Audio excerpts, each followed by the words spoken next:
যখন বন্ধ হয়ে যাবে হঠাৎ দেখবা গায়ের গেঞ্জিটা পর্যন্ত নিজের আপনজনেরা বেলেট দিয়া কাইটা রেখে দিবে। জামাটা খুলে দাও, গেঞ্জি খুলে রাখ, তাড়াতাড়ি বাজারে গিয়া নরমাল অল্প দামের কাফন কিনে নিয়ে আয়। কবর খনন কর, বাঁশ বাগানে বাঁশ খনন, বাঁশ কাঠ, কলা পাতা রেডি কর, গরম পানি রেডি কর, লাশটা ঘর থেকে তাড়াতাড়ি নামা। কয় বাইরে বৃষ্টি, কয় বৃষ্টি হোক, পলিথিন কাগজ দিয়ে পেঁচাইয়া বাইরে রাখ। এখন আর মরা লাশ ঘরে রাখা যাবে না।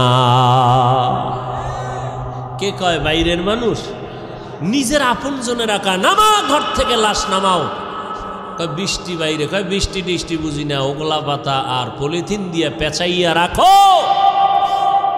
ইমাম সাহেবরে খবর দাও জানাজার জন্য।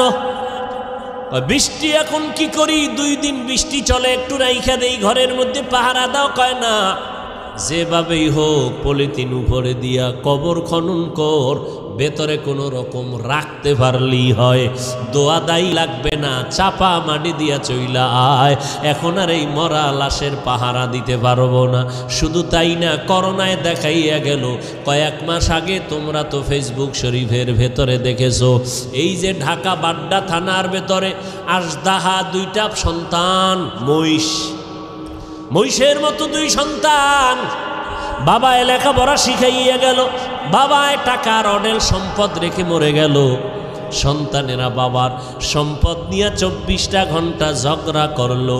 বাবার লাশটা পড়ে রইল, দাফন করার সময় পাইল না।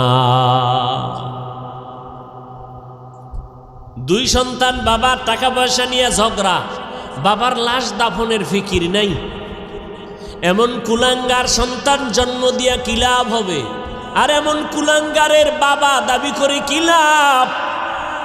যেই সন্তানের মানুষ বরদোয়া করে, এই সন্তানের বাপ হইয়া লাভ কি হবে? এমন সন্তান জন্ম দিয়া কি লাভ হবে?